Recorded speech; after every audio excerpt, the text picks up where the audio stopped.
What's going on, guys? In this video, I'm going to explain how to create a messaging strategy for your email marketing so that you can generate more leads, convert more sales, and send out emails that people actually want to receive. So in the past, I've done videos on copywriting versus design, and I've shared that if you have to decide between the two, if you're limited to which skill sets you have available to you or which ones you're going to develop, you definitely should focus more on the copywriting than on the design of the email, because the copy, which is the written word, the message that's being delivered in the email, that is really what's going to do 80% of the work. A nice design definitely helps bring that copy to life and helps take it over the top. But if you have a really pretty email and the messaging just doesn't resonate with people, then all they're going to think is, wow, that was a pretty email. And then they just go on to the next thing. But if you really want to move someone and inspire them and make them want to buy and make them want to keep reading the email, want to get more emails from you, you have to have a good messaging strategy. And there's just no skipping this initial work. The only reason that a lot of people can be successful without doing that is because they don't realize that they are naturally very empathetic and very good at understanding people, and they already have a natural inclination towards understanding psychology to where they're doing these things without thinking about it.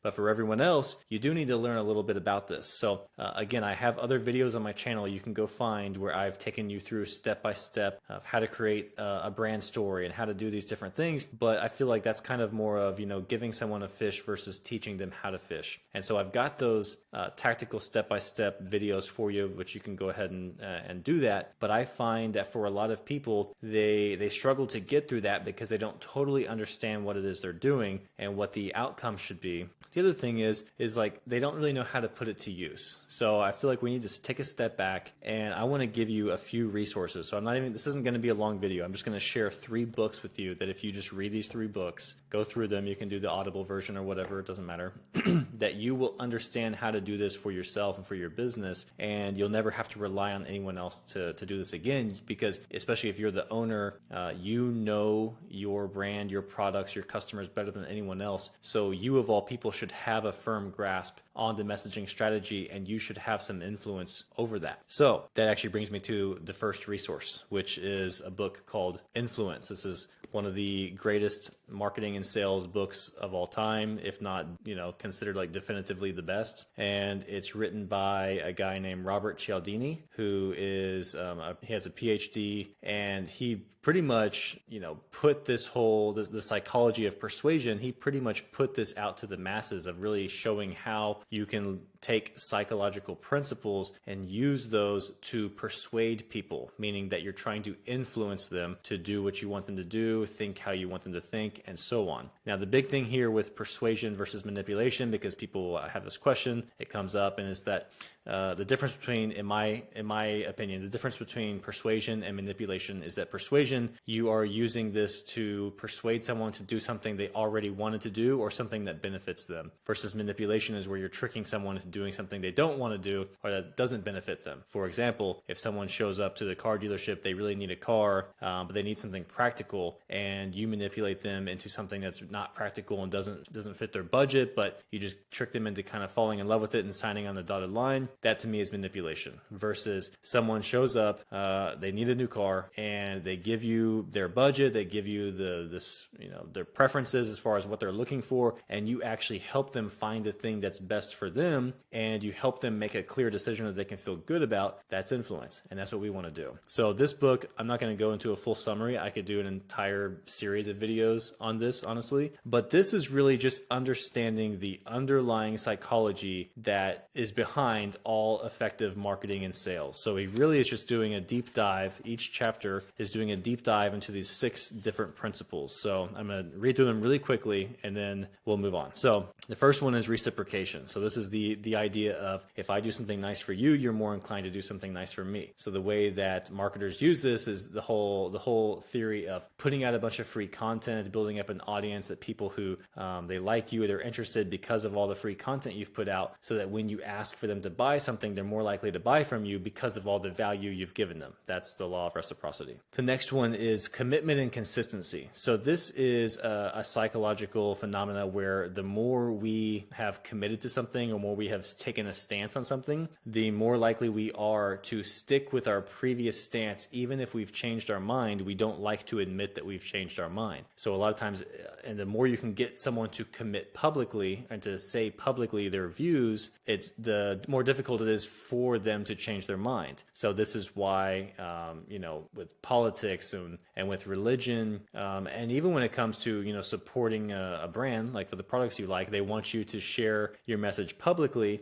Because what happens is sometimes you get a little pushback for that, then you have to defend your stance. And the more you've defended your stance, the more likely you are to continue to defend that stance in the future. So there's a lot more to this, but I could do a whole video on just that. As far as I could literally walk you step by step of how you get someone to, just by reading the text you send in your emails, get them to mentally commit to certain ideas that get them to, makes to where they feel like they have no choice but to buy your products. But if you want that, leave a comment below. Otherwise, I want to move on because I don't want to make this video really long. Okay, the next one is social proof. So that's just the idea that whenever we see other people, if we see that other people like something, it makes us more interested in it. So if you see a product that has 1,000 5-star reviews, another product has 0 reviews, which one are you going to buy? That's social proof. Then the next one is liking. So this means that we are more likely to buy from brands or companies that we like. So if they show more of their personality, if they share more of their opinions, and we happen to agree with those things, or we like those things, or they're just more personable and they have more of a human personality to them instead of being a corporate faceless brand, then there's more reasons for us to like them, which means that we're more likely to buy from them. We're less likely to be upset if something goes wrong with our order, and so on.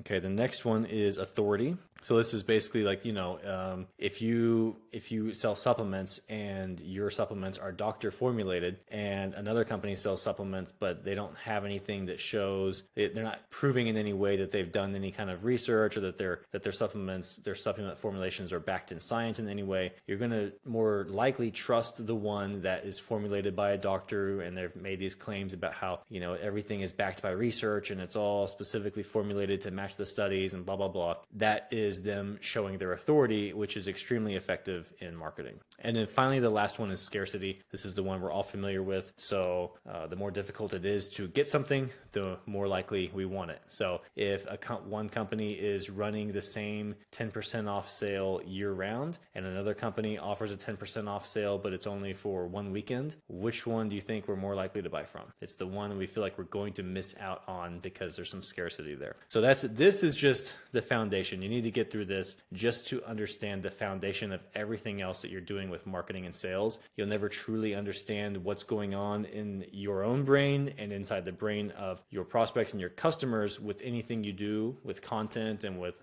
marketing and sales if you don't understand these principles.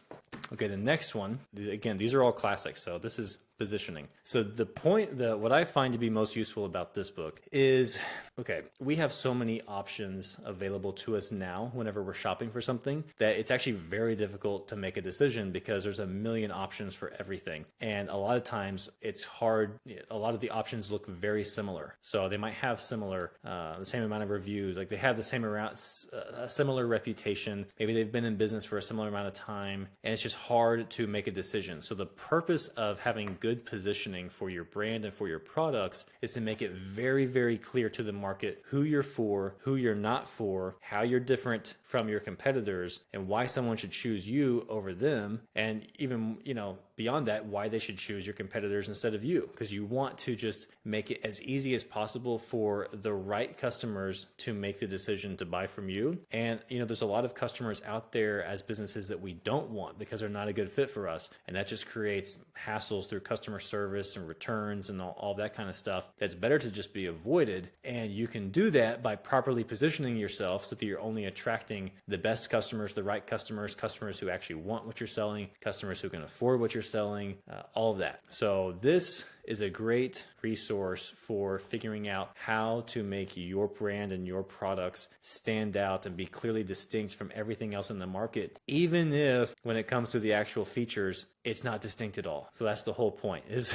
that you could have a product that by its specifications is exactly the same as another brand's product out there, but the way you present your product is different, and that's the thing that differentiates it, and that's the whole point. Most of the products and services we sell aren't really that unique, but it's through positioning that you're able to set yourself apart. Okay, so now once you've gotten those two, frameworks in place, now you can actually put them into action. And to me, the simplest way to do that is through a process laid out in this book, Building a Story Brand. So this is basically, now you could just do this. You could just follow the steps in here, and you, without knowing it, would actually be implementing all the things in here and in here, but you wouldn't understand it. And so you wouldn't be able to go replicate that. And you wouldn't really know how to veer from the script that they lay out and use it in other ways. And so again, you're just not going to be as effective with that. It's like, you are doing the right thing, but you don't know why you're doing it. You don't know how to recreate it. And so this is a very, very effective way of putting all that together and presenting it in story form. And you can do a bunch of research on this. I've got some videos up about the benefits of storytelling. There's all kinds of statistics about how, using story increases conversions by 30% and increases, retention as far as people are actually remembering the information by 80%. There's all these different statistics out there, but there's really two main things you need to know. One, humans have evolved to communicate through stories. That's how we passed on information from generation to generation before we had books. So our brains are literally have evolved to remember and process stories better than other information or other styles of communication. And then to get into the kind of like the science behind that, so why that actually is true and how that works. So Harvard researchers did a study that found that when someone is telling a story, the person who is listening to the story, their mind and their emotions actually sync up with the person who's telling the story, meaning that their heart starts to beat at the same rate and they start to feel the same emotions at the same time. So that's why if you're in a movie theater and it's a very suspenseful scene and then you hear everyone gasp at the same time, it's because literally everyone in the theater is synced up. Their heart rate and their emotions are all synced up with the story. And that's why storytelling is incredibly effective for marketing. But to be able to tell stories that are engaging and interesting and that actually drive sales, you really want to understand the two things, or the more than two things, but everything that's presented in here. So the underlying, psychology behind it all, how you've already positioned your products. So you've already kind of how to distinguish your products or your brand from the others. And then you piece that together into a story, most importantly, a story that's about your ideal customers, not about your brand. That's the big misconception people think. They think you've got to make up this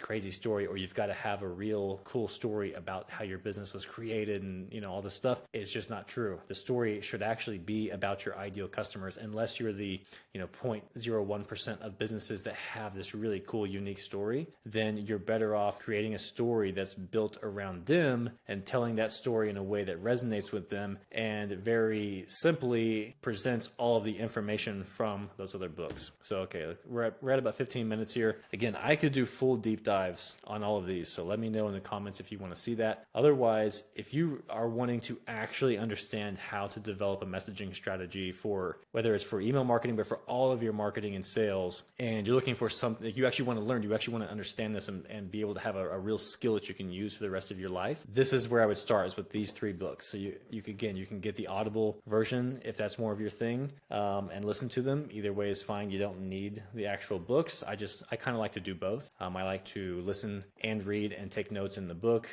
So whatever works for you. But these are the books that I would start with, and from there you're going to be ahead of 99% of marketers out there, many of whom have no idea about any of these principles of psychology behind the stuff that they're trying to accomplish, which is why their content sucks and they're not generating sales. So that's it for this video, and I will see you in the next one.